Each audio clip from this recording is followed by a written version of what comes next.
Welcome back to another video where we're going to instantiate the concept of a basis of a subspace of Rn. So in the last video we defined a basis for a subspace called H of Rn to be any set of vectors in H that is both linearly independent and spans H. So it's a minimal spanning set, a set of vectors that spans all of your subspace but doesn't include any redundant vectors because of linear dependence. So here are some examples. Let's start first with something very familiar, which is R3. Now one possible basis for R3, perhaps the most common basis for R3, would be the set consisting of the vectors 1, 0, 0, 0, 1, 0, and 0, 0, 1. In other words, the columns of the 3x3 identity matrix.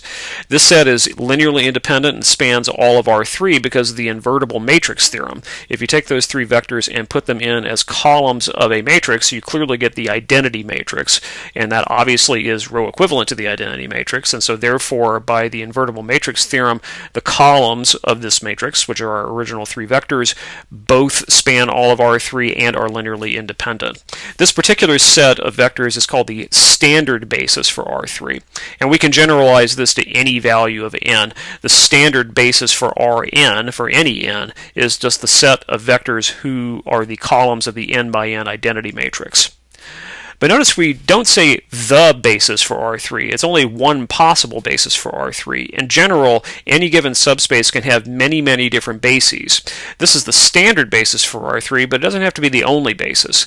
Here is another basis for R3 that's an alternative. The set of vectors 1, 1, 1, 2, 4, negative 3, and 0, 5, 0. Now, to verify that this is a basis for R3, I have to check a few things. First of all, do the vectors themselves actually belong to R3? And clearly they do because they have three entries. Second, is the set linearly independent? And to determine this, let's put the vectors into the columns of a matrix and row reduce. And when I do that, the reduced row echelon form is the 3x3 identity matrix, and so the invertible matrix theorem tells me that the original pre-row reduction set of vectors that I started with was indeed linearly independent. Third, and finally, does the set of vectors span all of R3? Well, the invertible matrix theorem gives that to you as well. If this 3x3 matrix row reduces to the identity matrix, then not only do its columns are their columns linearly independent, they also span all of R3. And this is only true for square matrices, which is what we have here. So instead of, with my jetpack, instead of going up, down, left, right, backwards, forwards, I could program the jetpack to move along these three sort of crazy vectors, and that would be a little weird, but I could still reach all of R3 using those three directions. Let's look at a basis for a piece of Rn that is a subspace of Rn, but not all of Rn. So look at the subspace H, which in this case is going to be the line y equals 4x in R2. It's a line through the origin with slope 4.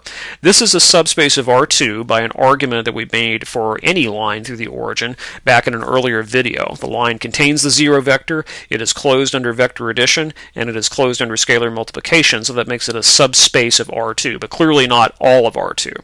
So what I'm looking for now is a basis for this subspace. That would be a linearly independent set of vectors that lie on this line, whose span is this line.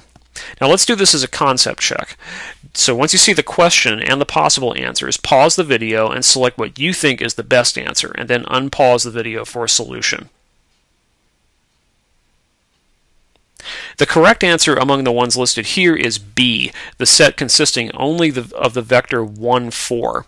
Now, I owe you three explanations, really four actually. Why does the vector 1, 4 lie on the line in the first place?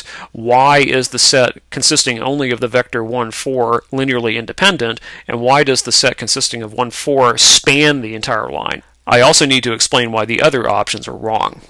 Well, 1, 4 is on the line y equals 4x, first of all, because for a vector to be quote-unquote on the line y equals 4x, it means that the vector's second component has to be 4 times its first component. Literally, y is equal to 4 times x, and this is certainly the case here with 1, 4. So 1, 4 does actually lie on the subspace that I'm thinking of in the first place.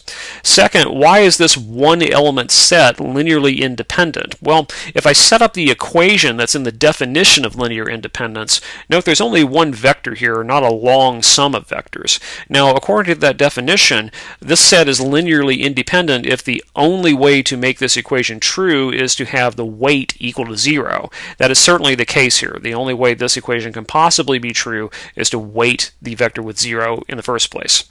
So that set's linearly independent. Finally, how do I know that this set spans the whole line? Well, for this, I need to take any vector that is on the line and show that I can write it as a quote-unquote linear combination of this one vector. Now, if I'm talking about one vector, then a quote-unquote linear combination means a scalar multiple of that one vector. So let's put AB on the line y equals 4x. And that means that B, the second component, is equal to 4 times A, the first component. So let's replace B with 4 times A. Now pull out the scalar factor of A you see there to get A times the vector 1, 4. And now you can see that we're done. This arbitrary vector that I chose on the subspace H is actually just a scalar multiple of 1, 4. So the set consisting only of the vector 1, 4 is actually a basis for the line y equals 4x. Now, why are the other options wrong? Well, the set consisting of just the 0 vector would first of all be linearly dependent, because any set that contains the 0 vector is automatically linearly dependent. And second of all, it wouldn't span anything on the line y equals 4x except the 0 vector. You would not be able to get, for example, the vector 2, 8 by scalar multiplying the 0 vector. Option C is incorrect because 4, 1 doesn't lie on the line that we're trying to span. Option D is incorrect because it is linearly dependent. That is a linearly dependent set because it contains the 0 vector. Therefore, that set would span the line y equals 4x, but would not be a basis for the line y equals 4x due to the fact that the set's linearly dependent. The same thing is the problem with number 5 there. And finally, for the sixth option, 1, 4 and 4, 1, that set spans all of R2. You can check and see that that set's linearly independent, but it spans too much. It spans more than just the line that we want. So back to this example that is a basis, the set consisting only of 1, 4, that is not a basis for all of R2 because although that's a linearly independent set, it does not span all of R2. It only spans the line that it sits on. So note that when you say that a set is a basis for something, you have to mention the subspace for which it's a basis. It's not just enough to say that this set is a basis. We need to say it's a basis for the particular subspace. Here's one more concept check that's an example to end with. Consider this set of vectors in R4. Is this set of vectors a basis for R4? Here are your options. Again, pause the video and come back for a solution when you have what you think is the right answer. So the correct answer here is B. This set is not a basis for R4 because the set is linearly dependent. It's really easy to see why. This is a set of 5 vectors in R4, and according to an earlier theorem, such a set must automatically be linearly dependent. Now this set does span all of R4 though, because when put into a matrix, there is a pivot position in every row of the matrix. So this is a spanning set for R4, but it's not a basis for R4 because it is not a linearly independent set. So that's the notion of a basis of a subspace. It is a linearly independent set of vectors that spans the entire subspace. Thanks for watching.